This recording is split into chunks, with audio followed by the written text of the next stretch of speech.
Hello friends, welcome back to our YouTube channel Motivational Tales. Shekhar, आज शनिवार है। शाम को कहीं घूमने चले? अरे यार, घर में ही रहते हैं ना। हर वीकेंड पर कहीं जाना जरूरी है क्या? चलते हैं ना, मैं भी ऑफिस से जल्दी आ जाऊंगी। तुम अपने दोस्तों के साथ चली जाओ। शेखर, उनके साथ तो जाती ही हूँ। तुम्हें नहीं लगता हमें एक दूसरे के साथ कुछ समय बिताना चाहिए? अपने रिश्ते को। रत्ती, फिल्मी बातें मत करो। हम पूरे समय साथी तो होते हैं। अब ऑफिस जाना छोड़कर तुम्हारा दिल बहलाऊं क्या? शेखर, कितने दिन हो गए हैं हमने साथ बैठकर ढंग से बात ही नहीं की। अरे, रोज तो बात करते हैं, अब क्या रह गया है? कुछ बातें फिर भी अनकही रह जाती हैं। शेखर के साथ साथ रत्ती भी चौंक पड़ती है सामने से आई इस आवाज से। अपनी लड़ाई में वो यह भूल गए थे कि वो अपने घर में नहीं, अपार्टमेंट के कॉरिडोर में खड़े थे। माफ कीजिएगा बीच में बोलने के लिए। नहीं, वो हमें ध्यान रखना चाहिए था, शेखर ने रत्ती को घूरते हुए कहा। आइए ना, अंदर बैठकर बातें करते हैं। जी नहीं, हमें ऑफिस के लिए पहले ही देर हो गई है। ऐसी बात है तो मैं रोकूंगा नहीं, पर एक शर्त है। आज शाम की कॉफी आपको हमारे साथ ही पीनी होगी। मेरी पत्नी लीना आपसे मिलकर खुश होगी। तो कहिए मिस्टर शेखर मजुमदार, और यह है मेरी पत्नी रति। अच्छा, और मैं अरविंद पाठक। तो फिर शाम को कॉफी डेट पक्की? हा हा हा, दोनों की हंसी का सम्मिलित स्वर गूंज उठा। दरअसल इस अपार्टमेंट में आए हुए शेखर और रति को 4 महीने हो गए थे। इससे पहले उनका किसी दूसरे पड़ोसी से ठीक से परिचय भी नहीं हो पाया था। जान पहचान बढ़ाने के लिए दोनों ने यह आमंत्रण स्वीकार कर लिया था। तय समय पर दोनों मिस्टर पाठक के घर पहुंच गए थे। दरवाजे के बाहर अरविंद और लीना के नाम की नेम प्लेट लगी हुई थी। बेल बजाने पर एक 40-42 साल की महिला ने दरवाजा खोला तो वो बोले, जी वो मिस्टर अरविंद। आइए, अंदर आइए आप दोनों। विमला जी, आप इन्हें अंदर बैठाइए, मैं अभी आता हूं। अंदर से अरविंद जी की आवाज सुनाई दी थी। थोड़ी देर बाद वो खुद आ गए थे, हाथों में कॉफी की ट्रे लिए हुए। Good evening Shekhar. Good evening Rati. Good evening Arvind ji. Shekhar और रति साथ में बोले। भाई, लीना जी की तबीयत थोड़ी ठीक नहीं है तो वो आराम कर रही हैं। उठते ही आप दोनों से परिचय करा दूंगा। शेखर और रति को यह बात अटपटी लगी कि मेहमान को घर बुलाकर गृह स्वामिनी स्वयं गायब थी। अभी दोनों कॉफी पी ही रहे थे कि हंसी की एक तेज आवाज ने दोनों का ध्यान सामने वाले कमरे की तरफ कर दिया था। ये कैसा अलार्म है? रति अपना कौतूहल दबा नहीं पाई थी। लीना की आवाज है। लीना ने अपनी आवाज रिकॉर्ड करके उसे ही अलार्म बना लिया था। पहली बार तो मैं भी चौंक पड़ा था। ओह, काफी हंसमुख है लीना जी शायद। लीना जैसा कोई हो ही नहीं सकता। उसकी हंसी बहुत तेज थी। जब वह हंसती तो आस पड़ोस वाले भी जान जाते थे। मैं अक्सर सोचा करता, जरा भी तमीज नहीं है इस औरत को।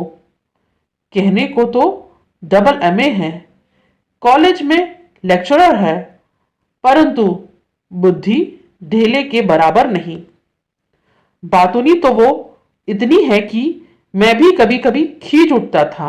हमारी शादी को 12 साल हो गए थे, परंतु इन 12 सालों में मैंने कभी भी उसे दुखी या उदास नहीं देखा था। बच्चा न हो पाने का मुझे कोई खास दुख नहीं था, परंतु मां बन पाने की चाह अधूरी रह जाने के बाद भी लीना की आंखों में दर्द की एक रेखा भी मैंने नहीं देखी थी। जैसे दुखी होना उसे आता ही नहीं था। हर रात उसके पास बातों का पिटारा होता था मेरे लिए। अरु, बातें करते हैं ना? सो गए क्या? नहीं, सुन रहा हूं, तुम बोलो। अपना चेहरा तो मेरी तरफ करो। जाने कितनी बातें थी उसके पास जो खत्म ही नहीं होती थी। वह बोलती रहती और मैं ना जाने कब सो जाता। कभी ठीक से सुना ही नहीं। आखिर वह कहती क्या थी? आपकी शादी अरेंज थी? रति ने पूछ लिया। जी नहीं, बकायदा प्रेम किया था हमने। वो भी फिल्मी वाला। छुप छुप कर मिलना, रोमांस फरमाना, माता पिता के तुगली की फरमान का सामना करना, फिर अंत में जैसे हिंदी फिल्मों में सब ठीक हो जाता है, उसी तर्ज पर हमारे माता पिता भी मान गए। परंतु उन दिनों मुझे लीना का इतना बोलना कभी नहीं खला। उसकी इन्हीं अदाओं पर प्यार आता था। कहते हैं ना कि प्यार से अपना दिल जिसे कहते हैं वो तेरा तिल अब दाग नजर आता है। शादी के 10 सालों बाद तो अपना महबूब भी सैयद नजर आता है। परंतु लीना की तरफ से कभी कोई बदलाव मैंने महसूस ही नहीं किया था।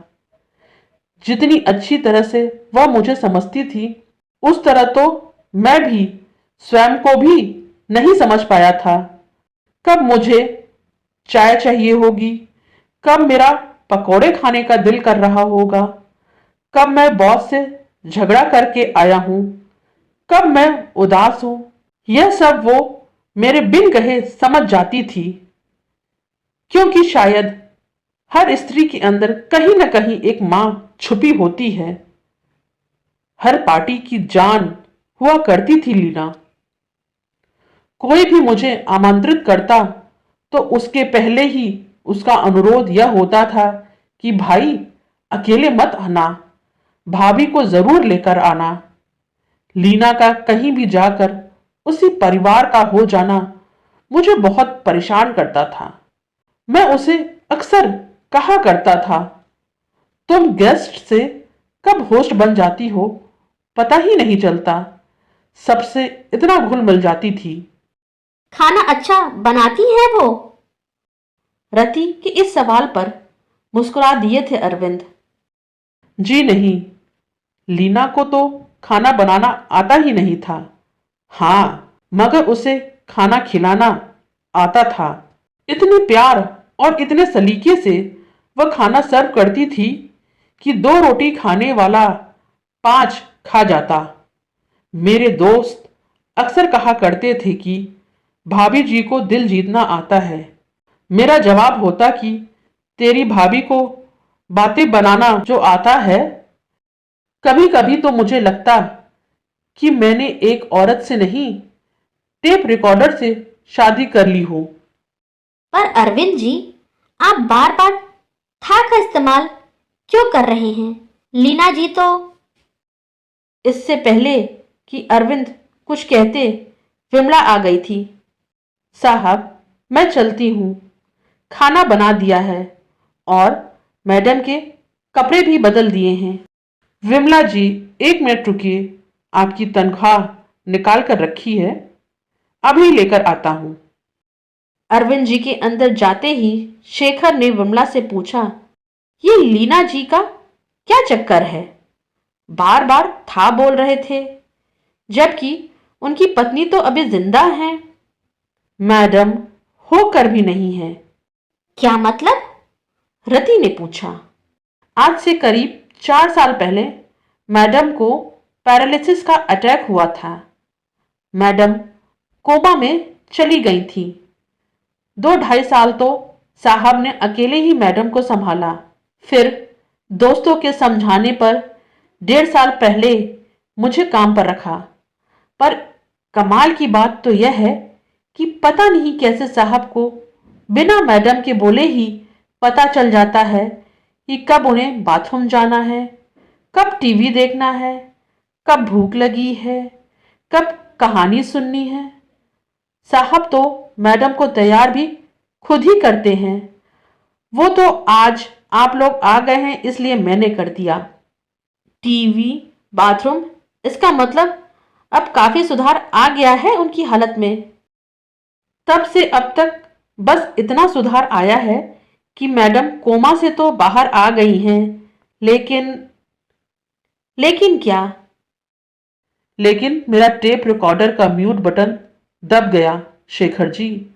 मेरी लीना की आवाज चली गई और साथ ही पेट के नीचे का हिस्सा भी निर्जीव हो गया है। अरविंद जी आ गए थे।